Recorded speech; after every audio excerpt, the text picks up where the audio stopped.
విజయనగరం జిల్లా విజయనగరం పట్టణ పరిధిలో ఉన్నటువంటి సంజీవయ్య కాలనీలో ప్రస్తుతం అయితే మనమైతే ఉన్నాం. ఈ సంజీవయ్య కాలనీ గాజులరావు ప్రాంతానికి ఆనుకుని అయితే ఉంటున్నటువంటి పరిస్థితులు కనిపిస్తూ ఉంటాయి. ప్రస్తుతానికైతే నేను ఈ సంజీవయ్య కాలనీలో ఉన్నాను. అయితే నేను ఎప్పటి నుంచో అబ్జర్వ్ చేస్తున్నాను. ఇక్కడ శ్రీ శ్రీ శ్రీ పైడుమాంబ తల్లి ఒక వృక్షం అయితే ఎక్కడైతే ఉంటుంది. ఒక శక్తిపీఠంగా ఈ గ్రామస్తులంతా కూడా ఈ యొక్క దీన్ని కొలుస్తూ ఉంటారు. ఇదే క్రమంలో ఇక్కడ ఒక రుద్రాలు ప్రతిరోజు కూడా ఇక్కడే పడుకొని ఇక్కడే ఉంటున్న నేపథ్యం కూడా కనిపిస్తూ ఉంటుంది. అయితే ఆర్టీవీ ఈరోజు ఒక రిపోర్ట్కి అయితే వచ్చింది. అది ఏం జరుగుతుంది అని కొంతమందికి కూడా అడిగి తెలుసుకున్నది. ఈ రుద్రాలకి ఒకప్పుడైతే సొంత ఇల్లు ఉండేదని, ఇద్దరు కొడుకులు ఇద్దరు కూతుర్లు ఉండేవాళ్ళు. కానీ ఇప్పుడు ఇద్దరు కూతుర్లు ఇద్దరు కొడుకులు పూర్తిగా విడిచిపెట్టిన పరిస్థితి కనిపిస్తూ ఉంది. చూస్తూ ఉంటే చాలా ఇబ్బందికరమైనటువంటి పరిస్థితులు అయితే ఉంటున్న పరిస్థితి కనిపిస్తుంది. ఏం జరిగిందని ఆవిడ మాట్లాడి తెలుసుకునే ప్రయత్నం అయితే చేద్దాం. అమ్మ కొంచెం లెగ్గలవమ్మా, లెగిస్తావా? అమ్మ మీది పేరేంటమ్మా? మరిడమ్మ మరిడమ్మా. బంకపిల్ల మరిడ. మరి రోజు ఎక్కడే పడుకుంటున్నావు ఎందుకు?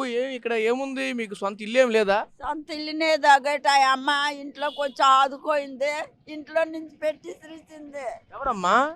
తులసి, అరే తులసి. మరి మీకు పిల్లలు లేరా?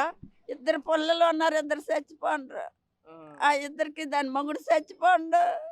ఎవరు ఇద్దరు పిల్లలు? ఎవరెవరు ఉన్నారు? మగవాళ్ళు ఎంతమంది, ఆడవాళ్ళు ఎంత? శంకర్రావు చిన్నోడు, పద్మ చిన్న అదంతా ఆడికంటే పెద్ద పద్మ.